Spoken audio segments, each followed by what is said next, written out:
Welcome to 'Cause We're Nerds, the podcast that covers trends and releases in comics, movies, video games, board games, and much more. I'm your host Caleb, and with me is my brother Jacob. Hey everybody. In preparation for Star Wars The Rise of Skywalker, we're taking a look back at the first two installments in the trilogy. Today, we're focusing on The Force Awakens. Being the first Disney-released Star Wars film, did it carry the torch? Or did it extinguish the flame in the hearts of fans worldwide? Find out on this week's episode of 'Cause We're Nerds.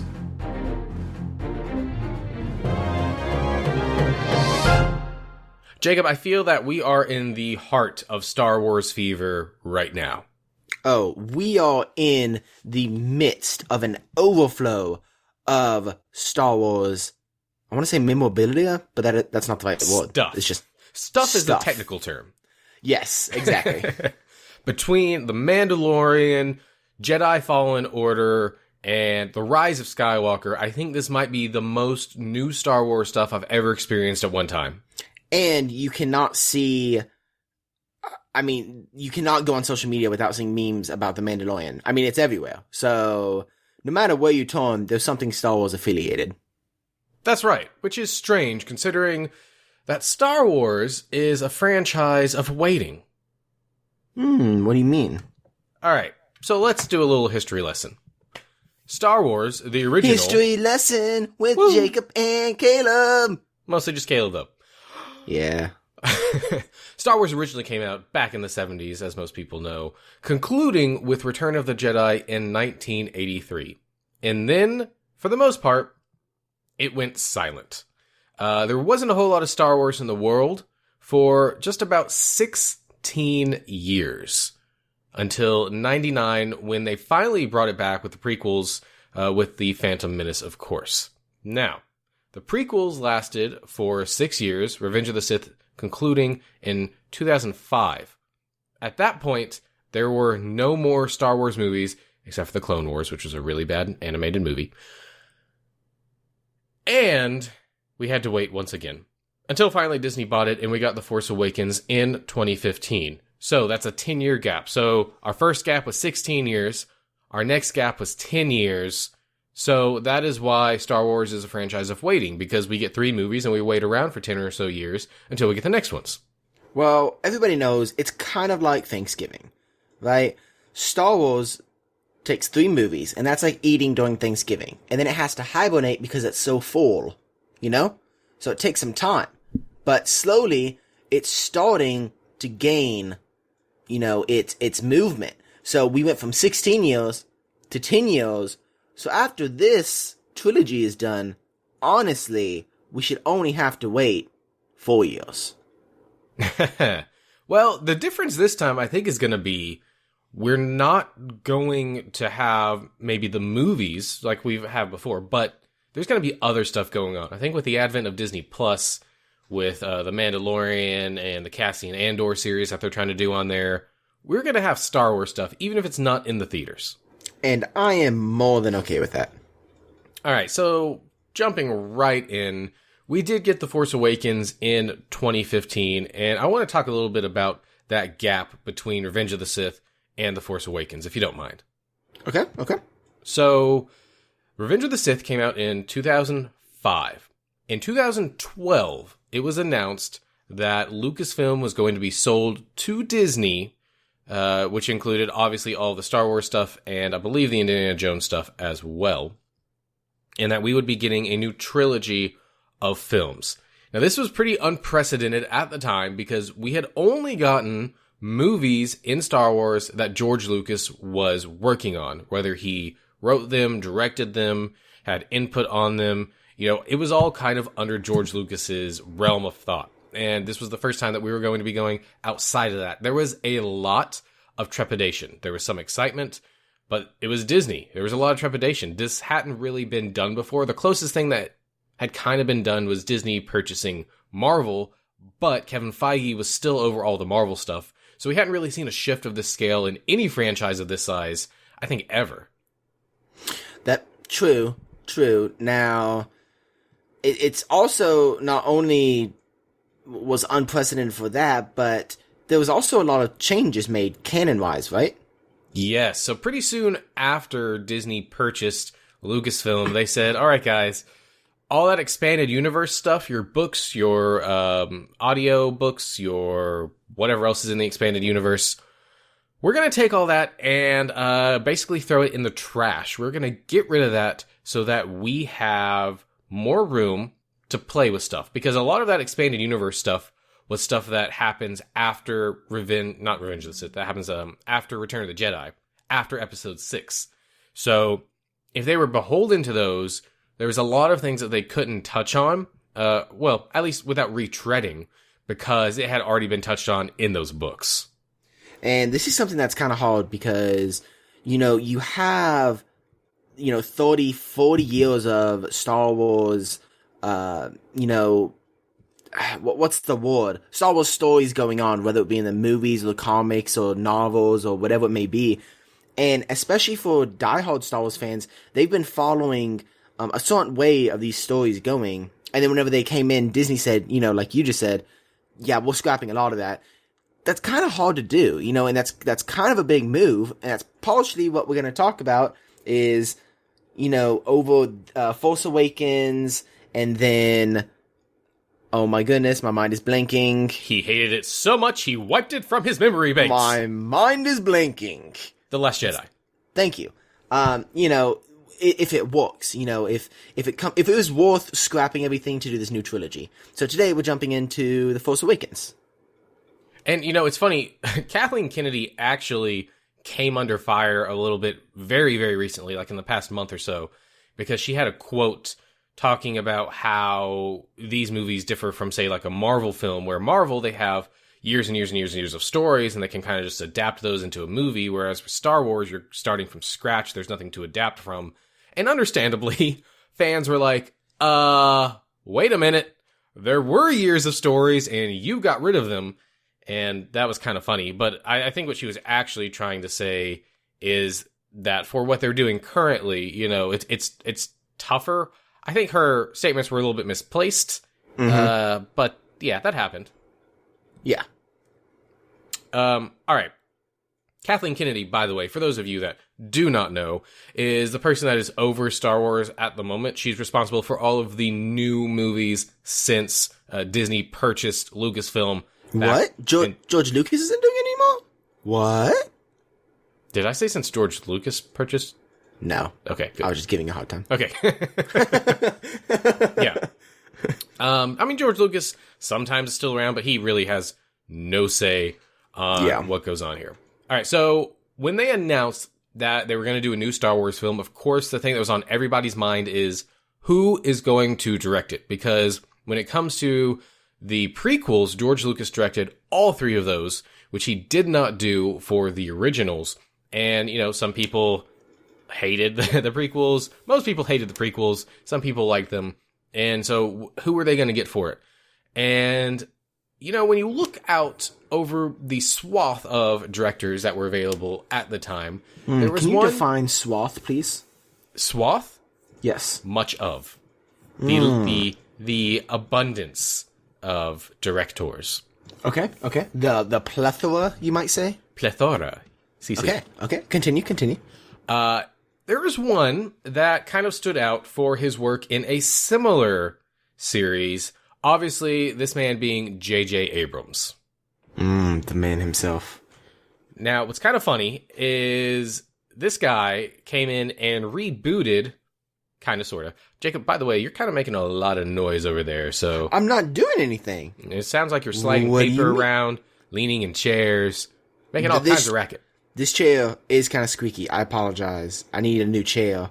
I'm really barely moving, but you could be hearing my fan. Now I hear your fan. Yeah, but that'll come out in editing.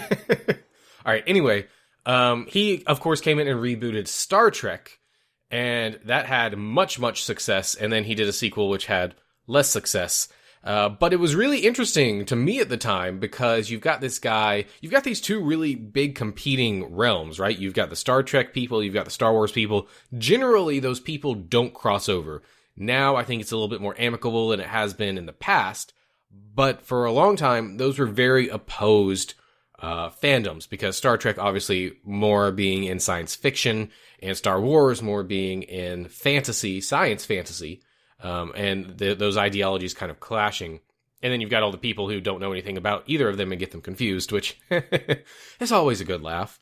Of course. I love when Anakin piloted the USS Enterprise. Exactly. He was the best captain. That's my favorite part. But when he was announced, it was interesting because you've got this guy that will be taking, these two disparate franchises and doing both of them. And I think we've seen that a couple times, actually, when you have Joss Whedon, who obviously did the Avengers, coming in. He kind of, quote unquote, fixed the Justice League. I don't think he fixed anything, but nope. You've got that a couple times at this point as of recording, but back then, this was the first time that you'd had kind of a really big person take the reins of two similar-ish franchises that had previously been opposites. So he came in and he took the director's chair, which paved the way for what we know as The Force Awakens. Now, I believe, I probably should have looked this up. I don't think I was going to talk about his writing credits on this film, but I actually don't know, so I probably shouldn't talk too much about that. Yeah, you might miscredit. I do know that he had a lot of say on the script. I do not know if he wrote it himself, but we will talk about how that factors into the movie and how that might be good or detrimental. I'm excited. All right, Jacob, do you want to get into the movie itself? I mean, I suppose we could. I mean, that is why we are here today. All right, Jacob, blast off. So obviously, spoilers. I mean, this movie's been out forever, but you're only 6 years late to the party on one of the world's biggest franchises. So spoilers. So I just want to start out with like a little overview, of my thoughts before we like dive super deep in, right? So this movie conflicts me, right? There's certain parts that I really, really like, and then there's certain parts that I really, really don't like. And at the end of the film, I can't decide if I enjoyed the film or if I did not enjoy the film. Right? Okay. And I'm sure we'll jump into specific parts, but as an overall, feeling, kind of like I just said, what's your feelings on it? So I think the really tough thing with this is kind of what I mentioned earlier. You have completely new leadership. You have, for lack of a better word, ousted the previous person who was in charge of everything. And with that, there is a lot of responsibility. One, to try to get Star Wars right because it's Star Wars and it's a cultural icon. But two, just being the first film out of the gate under new leadership, right? Yes. And so I think that they did their best with what they had. A lot of criticisms of The Force Awakens is that it is not a new film. It's basically a remake of Episode 4, and I don't disagree with that. It kind of is, in a similar way that Episode 1 is sort of kind of a remake of Episode 4. But I think they kind of needed that win going into this to make sure that people knew that it was still going to be Star Wars. I mean, there was a lot of things that they did that went back to the originals, like in the way that they made the films, using a lot more practical effects than the prequels did, to try to win those back that maybe fell off on the prequels. And so overall, I like this movie. I mean, I think, yeah, it probably does have some issues, but I think it's exactly what it needed to be at the time. Okay. I can see that, and I think, I think my issue is, if I look at this movie as a continuation of the Star Wars universe that we've already had, after the first 6 episodes, viewing this as number 7, I don't like it as much as if I were to view it as its own thing. And I think you kind of have to, right? I mean, it is part of the entire series, but it is very much a standalone thing. I mean, you had the original series, then you had the prequels. The prequels kind of stand alone. They are much more linked into the originals than the sequel trilogy. But going forward, since you took most of those legacy characters and they're either gone or you're integrating them sparingly, it does feel like a new thing. So I could see where you would feel that, but I think that's also part of the intent because, I mean, we've already seen it with Carrie Fisher. These original actors and actresses aren't going to be around for a long time. you have to pass the torch off to someone else so that it can continue when they're gone. And I think that's a big goal of this sequel trilogy. Yeah. I don't know. I feel like my biggest complaint with this movie is kind of something you've already touched on, is how it can be considered a remake, of the same movie, Episode 4. And I don't know. We've seen this in like 3 Star Wars movies, right? There's this giant device, whether it be a planet or its own thing that is capable of destroying, planets or large ships or solar systems or whatever it be. It's based on the same thing, and always there's something super small on this thing that you have to hit in order to blow it up. And I think that's the thing that just kind of hits me. I literally just finished watching it before we started recording, and this is only the second time I've seen it.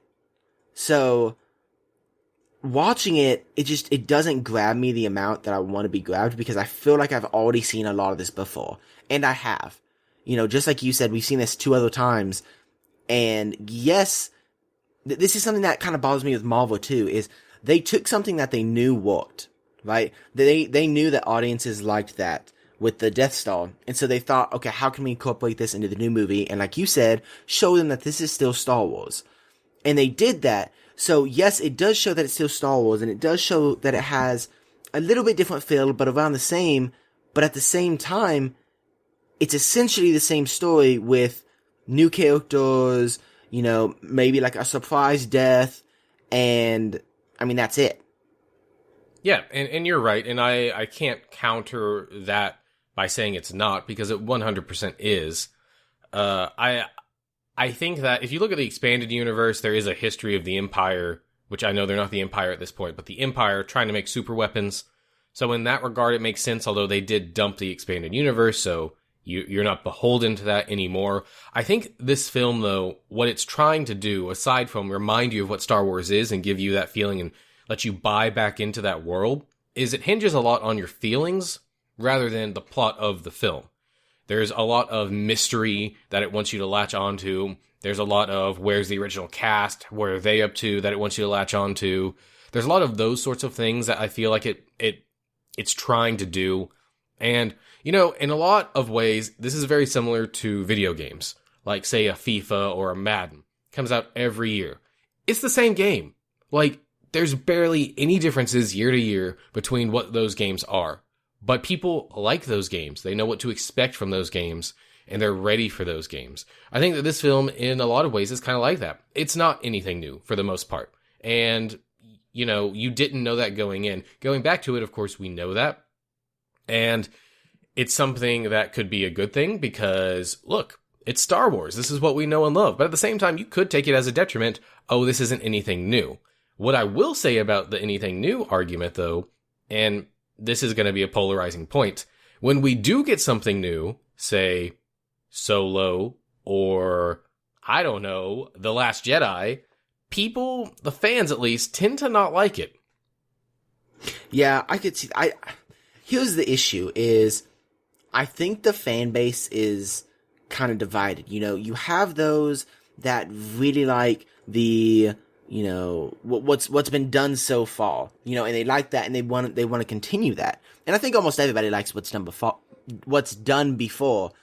But some people want to continue that same storyline, because I've heard friends say, "Oh, I love how it's almost the exact same but with new characters." Like, I love that; it works so well. But I've also had friends that say, "Yes, I like that.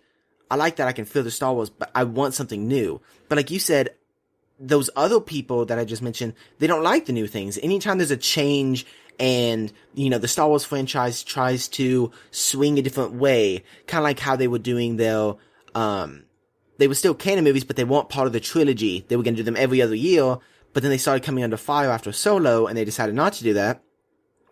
It's something that's hard to decide what to do. Do you go back to your original algorithm that really, really works, or do you incorporate some new stuff?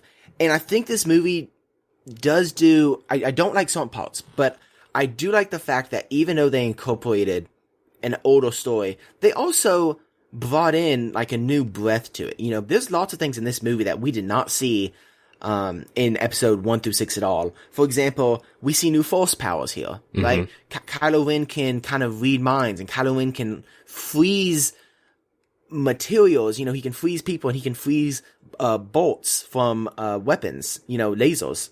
And that's something we haven't seen before in Star Wars, so that's really cool. And then, like you said, this movie hinges more on story rather than action, I think. You know, there are a lot of action, but interwoven throughout the action, there are a lot of story pieces. And like you said, there's mystery, there's maybe subtle romance, there's heartfelt scenes that maybe should be more heartfelt, but there's heartfelt scenes. And so, like I said, if I look at this as a standalone movie, I do like it. It's not a bad movie at all. I just wasn't expecting what it was going to be when it originally came out. All right, so let's dive into the characters for a second. We've got basically four new main characters here. We've got Rey, Finn, Poe, and then obviously Kylo Ren, with a few other supporting new characters like Captain Phasma. You've got Snoke, which doesn't really play a big role in this film. A couple others like that. How do you feel about those core four characters? Okay, I like that they're introducing a female lead into the Star Wars universe. I feel like that was kind of needed. I like Rey's character, I think. I like what she started as. I like her character development in this movie. Now, looking at Poe's the one that changes the least, I feel like, in this movie. He's pretty consistent. He's just, known as the best fighter pilot, and most of the scenes he's in are just action sequences for the most part. Now Finn, I feel like changes the most, and I think I like Finn's character. I think I go back and forth on him because okay. So I have to dive into a little bit of the movie to discuss this. Right? I mean, we're in the movie, so go for it. You're right. So obviously in this movie, they're no longer using clones anymore. They're using real people that they have trained since birth to be stormtroopers now. I do want to point out that they were no longer using clones at the time of episode 4 either. True. So these are individuals that are being trained as they grow up, and we've never seen this before, but a stormtrooper, makes up his own mind to turn good, because I think what happens is at the beginning he sees his friend die, or I don't know if it's his friend, but he sees another fellow stormtrooper die, and somehow that hits him, and then when they have to execute the townspeople, he's just not about that. So I like that he used his own mind to change. However, I'm curious why he's the only one. I wish there was something more. I wish they would have dove into, who was that died maybe, or something like that, because to me, it doesn't make sense that he's the only one out of thousands of stormtroopers that have turned good, because if he had the same level of training that the other ones did, which he did, and this was the only time he kind of disobeyed, which it was, then why aren't other stormtroopers doing the same thing? Well, what's interesting is that there is a line in here where they say, send him to reconditioning, which seems to imply that he's not the only one. You wouldn't have a reconditioning program if only one person's ever done this. True. I didn't consider that. So that makes sense.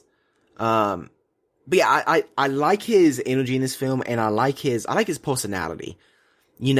Halfway through the film, he still doesn't know what he wants. It seems like he's kind of riding the line. He wants to help the Resistance in a way, but at the same time, he also just wants to get away.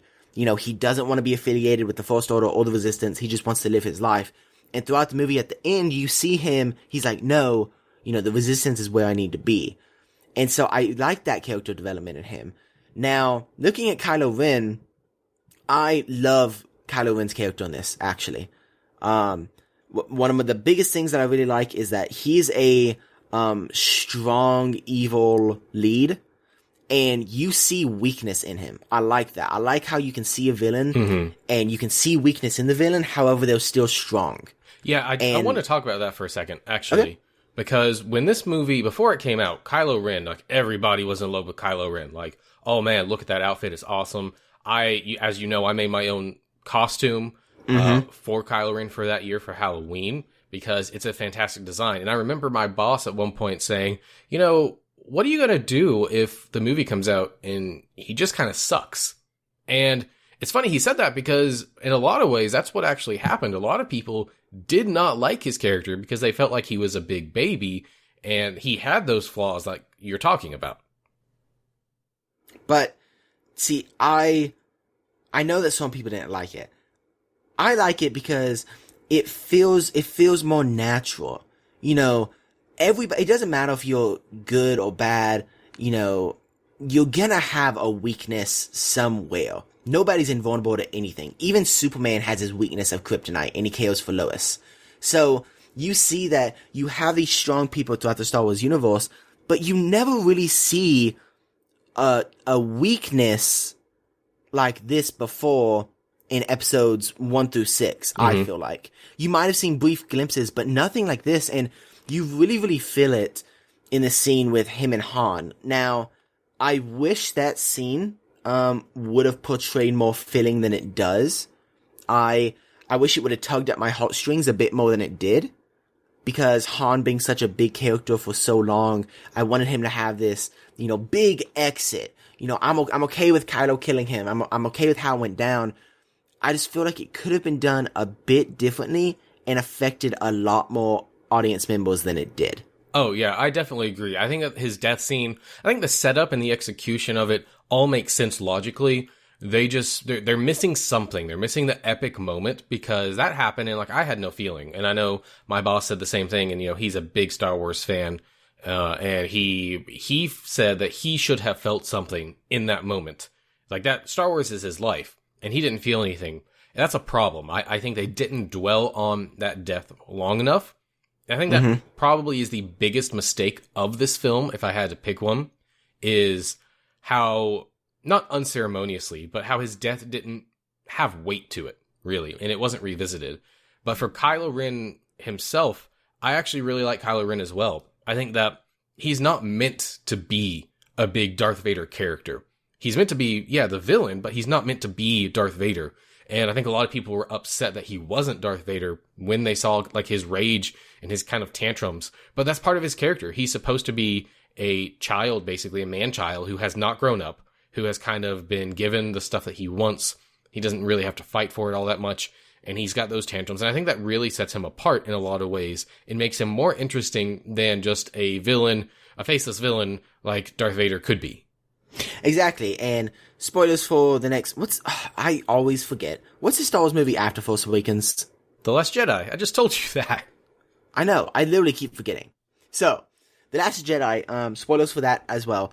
So I really like also, so seeing this movie and seeing how Kylo reacts and stuff, and then going and seeing The Last Jedi and kind of seeing some of his background, how he was being trained by Luke, but then he got taken, you know, to the dark side.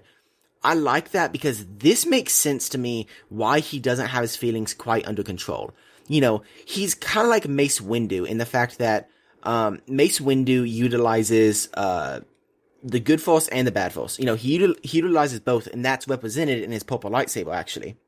So, I like that because it shows why he's having these temper tantrums. You know, he hasn't been training to be a Sith for that long, actually. Or not a Sith. He's not a Sith. He is not a Sith. He has not been training on the dark side of the Force for that long. And he didn't train on, you know, the good side of the Force for that long. And he has some of them both. So, it's like he really rides the line in between the two. And ultimately what it comes down to is he wants what's best for him. You know, he's kind of like Finn in that aspect, and that's how they're similar up until the end of the movie. And I really like that because we saw in episode 4 through 6, you know, Darth Vader did everything for the Emperor. You know, Darth Vader didn't care about what he wanted until episode 6, right? And so I like how we're kind of already starting out, and Kylo Ren kind of has that self-desire, that narcissism, because that lends to his evil side, but at the same time, there's certain times when he's like, this may not be the right thing. For example, when he kills his father, you know, I don't know. I kind of like that back and forth that Kylo has going. Yeah, he's not fully evil yet. He's still in that transition phase. He's sort of like a teenager who's just finding their way in life and is not sure where they want to go. Of course, he's a little bit older than that, but that's the sense I get from him. Mm-hmm. What was that? Oh, that was my Echo letting me know that there was a delivery. Okay. Caleb, talk for 1 second. I'm gonna mute my mic and tell it to shut up, or else it'll keep beeping. All right, cool. So, moving on, I think that one thing that's interesting about this movie is that it is a much funnier Star Wars movie than we are used to. A lot of that comes from Finn, and it comes from Poe. And that, like, at the beginning, you've got Poe, and he's like, who talks first? Do I talk first? Do you talk first? And that's something we really haven't seen very much in episodes 1 through 6. And some people didn't like that. I personally thought that was a good update. I mean, it's nice to be able to have the room to do some more of those comedy bits that we haven't been able to do in the past. And I think that works here overall.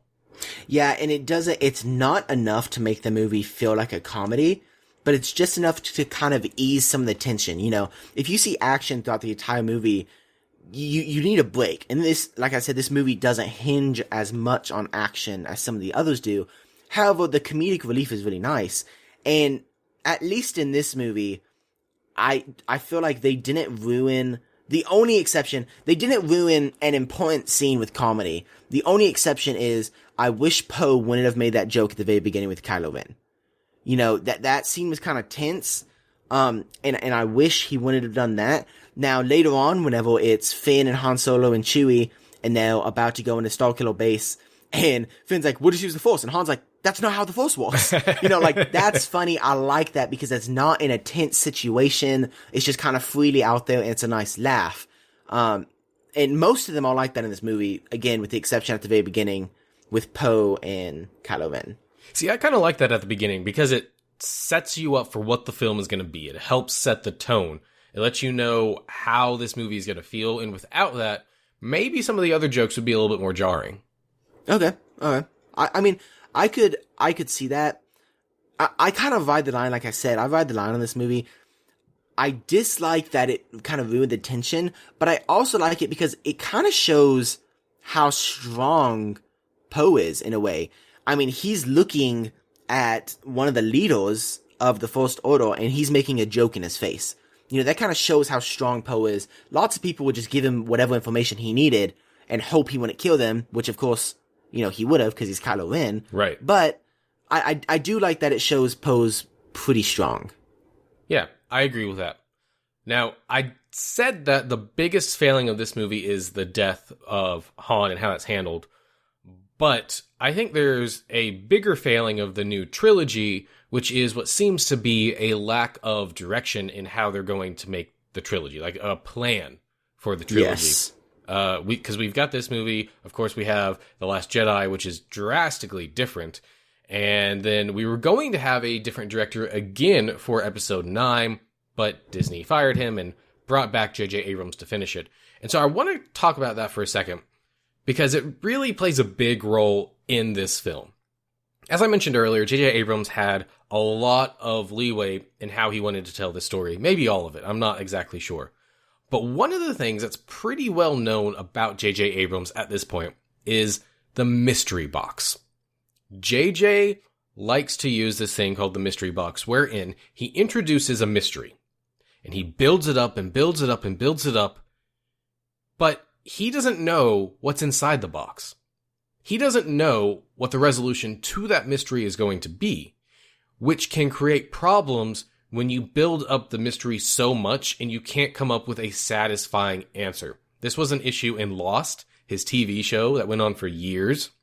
This was an issue / is an issue in this new trilogy with specifically Rey's parentage. Who are they? Where does she come from? Because it's pretty clear based on this that they were meant to be someone. Maybe he knew, maybe he didn't.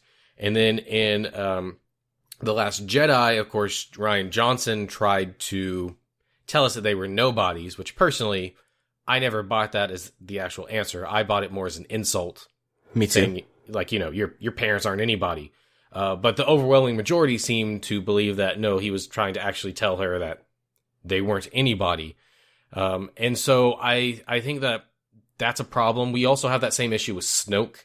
Who is he? Where does he come from? Which was, again, kind of thrown away in The Last Jedi because they had no plan. Because J.J. Abrams builds up this mystery box and doesn't know what's in it. Now, I think, I kind of use it, I think there's ups and downs to that. The downside being, if you can't come up with a rightful resolution, you know, something that really impacts audiences, audience members are going to be mad. I mean, let's just face it, they're going to be mad. You don't build up something big and then have it turn out to be absolutely nothing. Now, the good part with that is that you can go ahead and start building it up from the first movie and have more time to build it up. Whereas if you didn't, you were going to have to think of that idea of that resolution way, way earlier.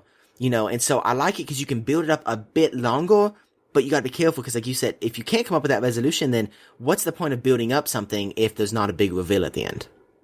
Exactly. And part of the issue, and it's both an issue and a benefit, is not only that they didn't have an overarching plan, but that they let their directors choose so much of what the film is going to be.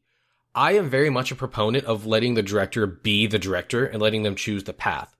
But if you're going to have 3 different directors come in for one installment in a trilogy that's supposed to have an overarching story, you've got to do at least a little bit of a better job establishing what things can and can't be done, because otherwise you end up with this really weird mess that we're in right now where, not to get too far ahead of ourselves, but The Last Jedi in a lot of ways felt like the conclusion of the trilogy, but it's only the second movie. Yep. And what do you do with that? And I think with J.J. Abrams taking the helm of Episode 9, I think we're going to see a lot of those things that were discarded in Episode 8 come back and actually be something real. Okay. Now, let's talk about, let's move on from the directing and talk about the cinematography a little bit, right? So, this is something that I feel like is also kind of an issue with this movie is, where are the epic lightsaber fights? You know, where are the flips and the force jumps and the force pushes and pulls and lightsaber throwing, and where are the big extravagant just lightsaber battles that we saw in episode 4 through 6 and some in 1 through 3 too? I mean, they're just non-existent in this movie. No, I am majorly going to disagree with you on this. Actually on 2 counts. 1, that's not the cinematography. That's something different. Oh wait, I did say cinematography. You said cinematography. I'm thinking... You mean action. Yeah, I was gonna touch on the cinematography, but then I started on maybe? that. Choreography, thank you. Okay. Thank you. I'm going to massively disagree with you on this. Okay. Have you seen the originals in a while? Yeah, like 4 through 6? Yeah. Yeah. Because the fights in those movies are not extravagant. They are very, very simple. 2 people standing there, 2 hands on their lightsabers, swinging them around. That's it. The flips and the force jumps and the pushes, all of that stuff was not a thing until the prequels. And all of that style of fighting is contained to the prequels and the Clone Wars TV series and things like that. That prequel era. Anything that is in the original trilogy era is not like that. It's all very stiff. It's all very, almost like fencing in some ways. It's not extravagant. And here, they kind of continue that. And what they actually purposely kind of try to do is make it even less finessed, I guess you could say. Because, like Rey, she has no training. What's she going to do? She's just going to swing it around. Kylo Ren, on the other hand, does have some training. And in fact, that was a big complaint of a lot of people, was how does she beat him? Because he has more training under Luke. But really, neither of them are trained all that much in combat. So they're just basically kind of swinging it around, trying to hit the other person the same way anyone off the road would do if you tried to hand them a lightsaber. I don't know. I know you're right. I know that the force jump and everything was more in 1 through 3. The big lightsaber fight that I always think of in 4 through 6, obviously, is the one with Darth Maul. And maybe it's just, maybe I'm just from... That's episode 1, Jacob. I meant, wait, that's not, wait.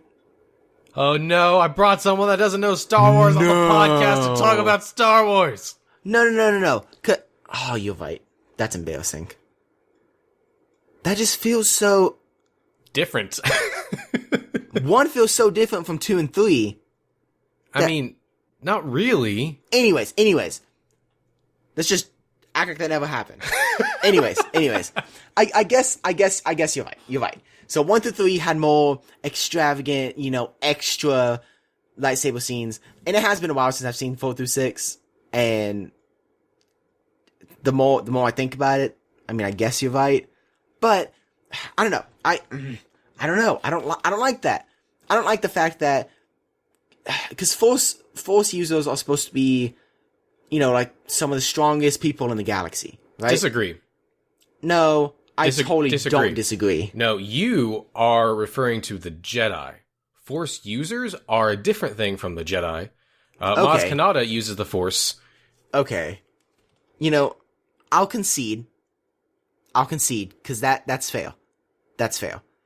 But, either way, I feel like with Rey, I see it. Rey, I see how she has absolutely no training at all.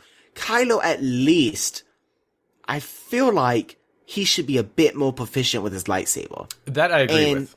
And I see, people complain, like you said, that, Kylo beat Rey, but you have to take a lot of things into consideration. Rey beat Kylo. Sorry, thank you. You have to take a lot of things into consideration. Yes, Kylo has training, but again, he doesn't have control over his feelings, and we've seen that throughout the movie, and we saw that through the prequels. If you don't have control over your feelings, it's harder to fight. Also, this man just killed his father. Like, that's a lot going on. Yep. And then he got shot in the side. Yep. So, this man is injured. He has a lot of emotions flowing through him, some sadness, some anger, and also, he wasn't expecting Rey to get that lightsaber. You have that scene where he reaches out for it and tries to pull it towards him, and then it goes to Rey. He's probably a bit surprised, too. So, you have to think there's all these factors, and it's not like she killed him. I mean, she probably could have, if she would have walked over there and just, while he was down. But, there's more in play than just the fact that he's had more training. Yeah, definitely. And I agree with that. I think you can argue either way on it. But I think they put in enough stuff that makes sense that she would be able to overpower him. Now, I will say, going back to like the Force jump and stuff like that, I want to see some more of that stuff. I feel like in this movie, they rely a lot more on the new Force tricks that they've kind of introduced, with Kylo freezing things. He uses that a lot in the mind reading. I wish they'd go back a little bit and use... I don't want necessarily, episode 3, where they're Force jumping all over the place like frogs. I don't necessarily want that. But by this point, whenever Kylo and Rey both have, become more proficient in the Force and have battled several times, I would like to see a bit more movement and a little bit less stiffness. Now, I don't want to see leapfrog, but I don't want to see fencing. I want a nice, in the middle, and that way, the Force jump is just something so cool to me in the Force pull and Force push. I feel like this trilogy utilizes the Force more than lightsaber battles. And I feel like if you incorporated those, it would just add to the movie. Depending how they did it, of course. But, I don't know, that's just a me thing. Yeah, I mean, I think you could definitely bring in some more Force powers and use in combat. But in terms of, their finesse in combat, there's no one around to really train them. Either of them. I mean, they're both kind of making it up as they go. So they're never going to reach the level of the Jedi at their prime. That's kind of the point. Yeah, no, and I completely get that. I don't, like I said, I don't necessarily want to see, a Jedi Master again, wielding a lightsaber like that. But I do like the use of different Force powers and not relying on just one or two only. Now, one thing about that end scene where she does get the lightsaber is in the marketing materials, they kind of hid this from us. They wanted us to believe that Finn was going to be the lightsaber-wielding hero in this trilogy, because in all the trailers, they showed the clip where he gets the lightsaber. They never had the one where she got it until maybe after the film came out. But that was a surprise, seeing it in the movie versus in the trailers. Now, it's kind of hinted, though, that, Rey is the one. You see her have visions, you see her be drawn to the lightsaber, and you kind of know, halfway through the movie that she has Force powers. You don't know if Finn does or doesn't at this point. However, it's kind of heavily implied, and shown, not even implied, but just plain out showed that Rey is the one, with Force capabilities. Oh, definitely. Once you're watching the movie, I mean, I think that's more clear. But leading up to the film. Now, something I didn't catch in this movie. So in The Last Jedi, we see that Leia actually has Force capabilities as well, right? Mm-hmm. Now, that's actually kind of shown in this movie too, and I didn't think about it. When Han Solo dies, Leia, senses it because it goes back to the Resistance base, and she kind of looks down. Yeah. And I thought about the same exact thing in Episode 3 when all the Jedi are being killed in Order 66, and Yoda feels it when he's on Kashyyyk. Mm-hmm. Right? So, I didn't really realize the first time I saw this that was probably what was going on, but after seeing The Last Jedi and then seeing this again, that makes so much more sense. Yeah, definitely. I mean, she has some Force abilities. Definitely not as much as, a Luke, but she's Force sensitive, I guess. Yes. And, let's see, I was gonna look, something that I do like in this is that Han Solo finally uses Chewie's blaster, which I think is another comedic relief moment. And I never thought about it. He's never actually used his blaster before this point. I mean, it's really funny and I like it. I find it hard to believe that he's never used it before, but, it's funny. Yeah.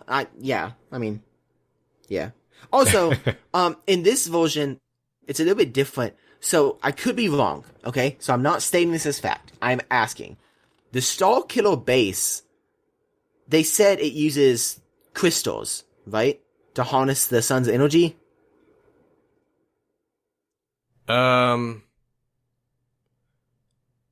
I don't remember. Okay. Well, I think it does. I don't quote me on that, but I think it does. So in that sense, isn't Starkiller Base just a giant lightsaber? Well, I mean, that's the same thing that the Death Star did. They were mining kyber crystals to use for that cannon. Was it? I couldn't remember if they were using the same crystals or not. Yeah, they are. Okay, well then, never mind. Just throw that point out. What do you think about the new redesigned Stormtrooper? I think they look great. I think they look really sleek while paying homage to the previous two versions. I think that we're getting a bit out of hand at this point with how many different types of troopers we have. Yeah. But I think they look cool. Yeah, I agree. Yeah. All right.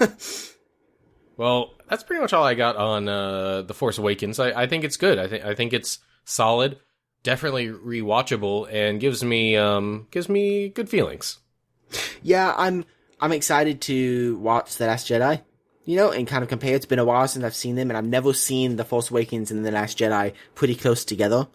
So I'm excited to do that, and then I'm excited for the new movie. Some of the trailers have been very interesting, so I'm excited to see what happens. Definitely. But that was that, and this is this. It's time for What You Been Up To. So, Jake, what have you been up to? Nice. I mean, other than training in the evil side of the Force, I have been studying for some finals. Right? Boring. I had some CCs with you. It's delicious. Very delicious. Let's see. What have I been doing? Oh, we played a new game the other day. Relative Insanity, right? Oh, yeah. Yeah, that was a lot of fun. Really good game. Very PG-13. Very good game. Yeah, it's a board game. It's like a family card game. It's kind of like... It's a cleaner version of Cards Against Humanity and a slightly dirtier version of Apples to Apples. Yeah, it's like in the middle. Yeah. But it was a lot of fun. So, yeah, I mean, that's about it. Oh, and we saw Frozen 2. We did see Frozen 2 together. Yes. Because what we do in our free time. That's what men do. No, it was really, really good. Yeah, the animation was fantastic. The story was really good. In fact, me and Caleb and his wife Courtney were talking about it. We all agree that this is one of the few movies where the sequel is actually better than the original. Yeah. A lot better, I think. Yeah. So go see it. The animation's stupendous. The story's great. Yeah.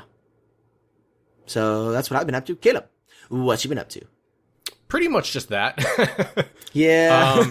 I do want to touch back on The Mandalorian for just a second. Oh, yes. So at time of recording, there are 4 episodes out. By the time this drops, there will be 5 available. So we'll see. But we were talking about The Mandalorian the other day, and we actually watched episode 4 together. And I've come to a realization. I really enjoyed the first episode. I liked the second episode, even though it didn't really further the story. And I liked most of episode 3. But I've felt this trend that my enjoyment of the series is kind of waning a bit. Dwindling? Yes, dwindling. Your reinforcements are dwindling. Star Wars Battlefront 2. Continue. And I've been trying to figure out why that is. And I think episode 4 made me realize why. And I kind of mentioned this to you. Based on episodes 1 through 3, but really 1 and 3, you got the sense that this was going to be a mini-series focusing on one story.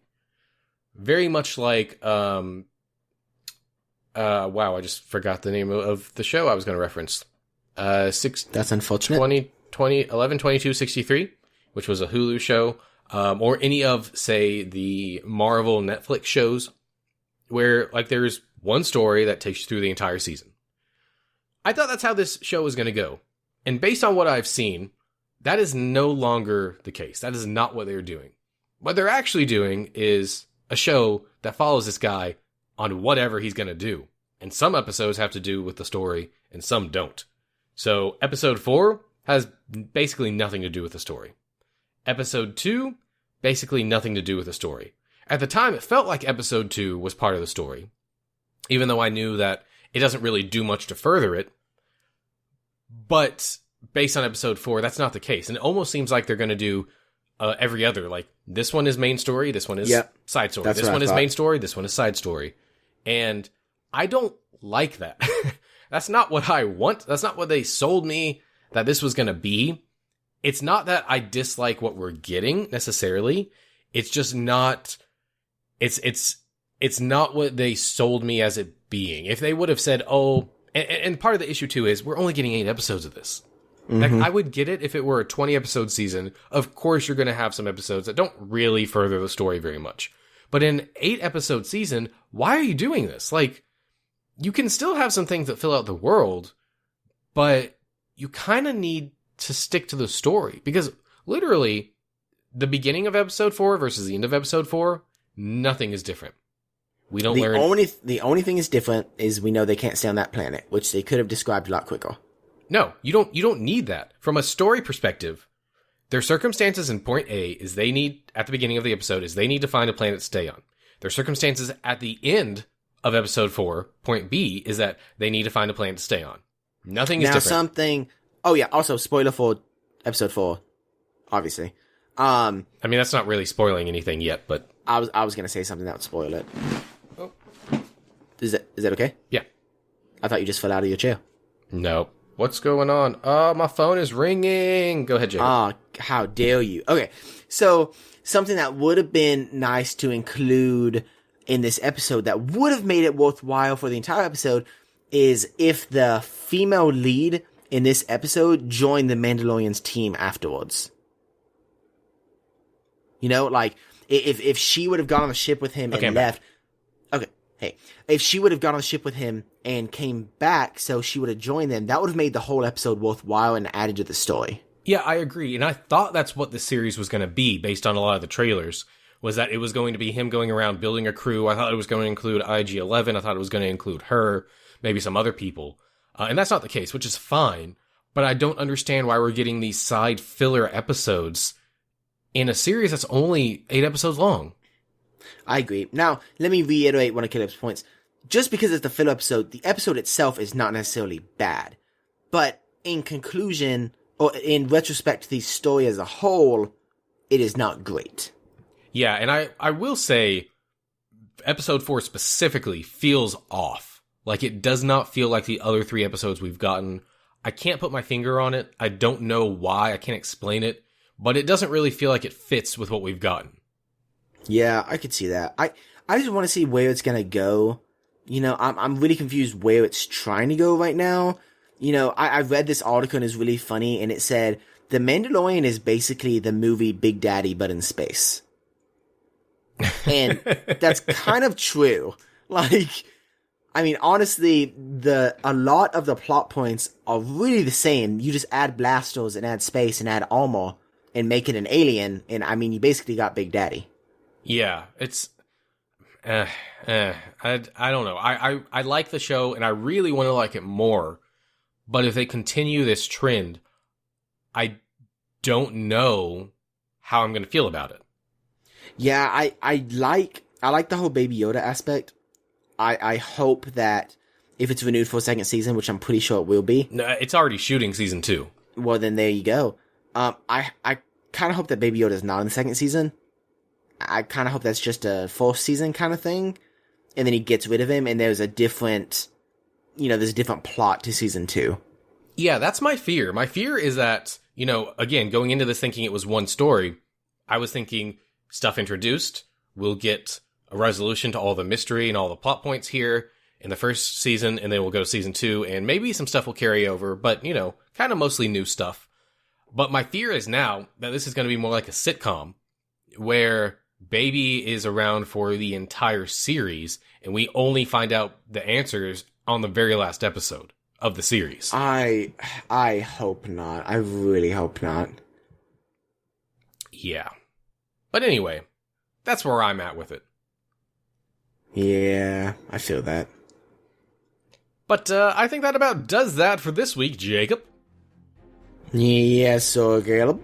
All right, we do want to say thank you to Taylor Poole for doing our opening and outro music. You can find him at taylorpoolemusic.com. That's TaylorPoole music.com.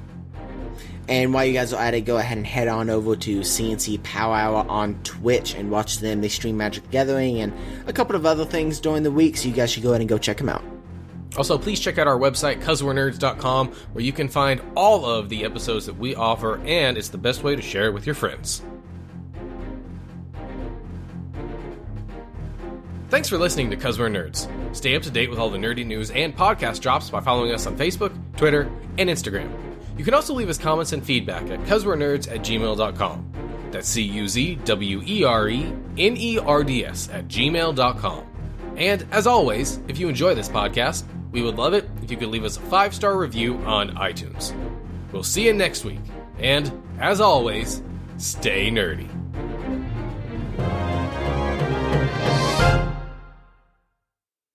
Silence. I get you! Oh my god. Okay, Caleb, here. This is what we're gonna do. Alright. I want you to give me your best impersonation of your stormtrooper and you get blasted. Go. Oh, solid. Solid. Okay, here's my interpretation, okay? I'm a stormtrooper. I just got shot in the right shoulder. Okay? Okay? My leg! That's what they say. They say my leg after they get shot in the shoulder, and it doesn't make sense. I don't know, maybe it's the blood flow is just pulling from their leg. It's very random. Very nice. Thank you.